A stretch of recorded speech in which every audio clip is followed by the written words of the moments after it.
Hello বন্ধুরা, নমস্কার। আজ লক্ষ্মীর কিচেনে বানাবো মিষ্টি আলুর পিঠা করব। কিভাবে করব তোমরা আমার পাশে থেকো বন্ধুরা, দেখতে থাকো। আমি আমার মতন করেই বানাবো। নিয়ে নিচ্ছি সাদা তেল, ময়দা, দুধ, গুড় এই দিয়েই করব। এখন এই মিষ্টি আলুর খোসা ছাড়িয়ে নেব। এই চাকুটা দিয়ে মিষ্টি আলুর খোসা ছাড়াতে অনেক সুবিধা হচ্ছে, তাই এইভাবে করে আমি সবগুলির খোসা ছাড়িয়ে নিচ্ছি। দেখুন সবগুলি খোসা ছাড়ানো হয়ে গেছে। এখন আমি একটা বাটিতে জল নিয়েছি। জলের মধ্যে আমি ছুলে রাখা মিষ্টি আলুগুলো ভিজিয়ে নেব। যেহেতু মিষ্টি আলুর কষ থাকে না, তার জন্য আমি জলে দিয়ে দিয়েছি। তো ভালো করে আমি কষলে কষলে ধুয়ে নেব, যেহেতু কষটা বের হয়ে যাবে। তো ধোয়া হয়ে গেছে, প্লেটে তুলে নিচ্ছি।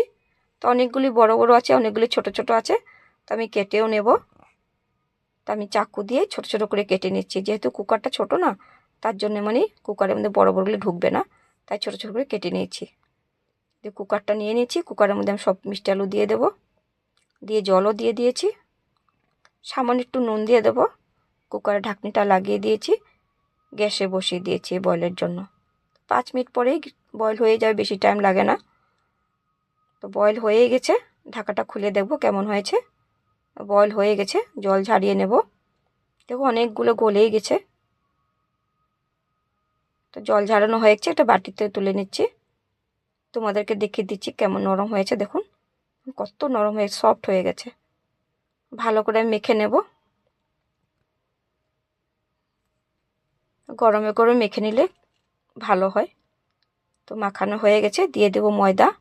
ময়দা অল্প অল্প দেব, দিয়ে ভালো করে মেখে নেব। এক্সট্রা জল ব্যবহার করব না। যে মিষ্টি আলু জলটা আছে না, সেটা দিয়ে আমি ডোটা তৈরি করে নেব। তো ডোটা হয়ে গেছে। এবার সামান্য একটু ঘি দিয়ে দেবো, 2 চামচ দিয়ে দিয়েছি ঘি। তো ঘিটা দিলে খেতেও ভালো লাগে, গন্ধটাও ঘিয়ের একটা খুব সুন্দর ওঠে, তার জন্য ঘিটা দিয়েও ভালো করে আমি মেখে নেব।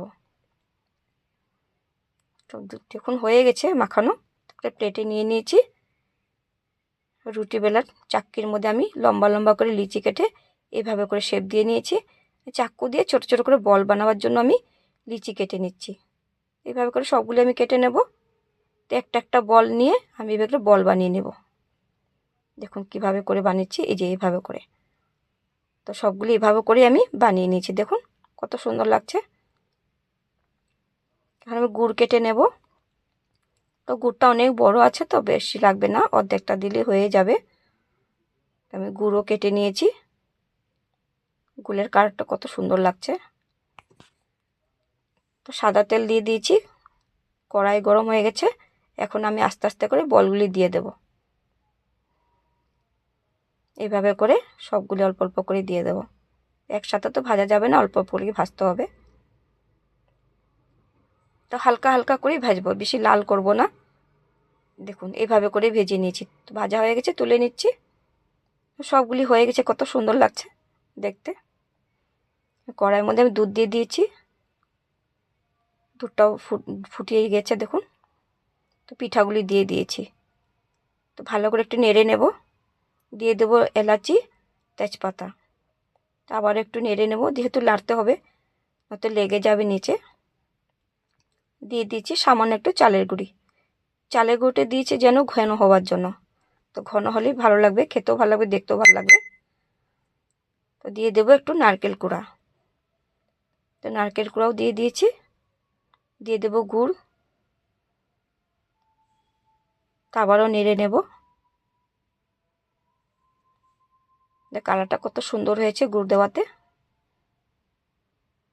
কেমন হয়েছে বন্ধুরা পিঠা আমার বানানোটা, তোমরা আমাকে কমেন্ট করে জানিও, ঠিক আছে বন্ধুরা।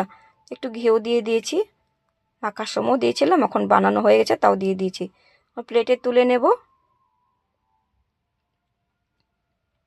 ইউটিউব বন্ধুরা আমাকে সাবস্ক্রাইব করে দিও। ফেসবুক ইনস্টাগ্রাম বন্ধুরা আমাকে ফলো করে দিও। আজ এতখানি রইল। তোমরা আমাকে একবার কমেন্ট করে জানিও আমার পিঠার রেসিপি কেমন হয়েছে। ঠিক আছে বন্ধুরা, টাটা, বাই বাই।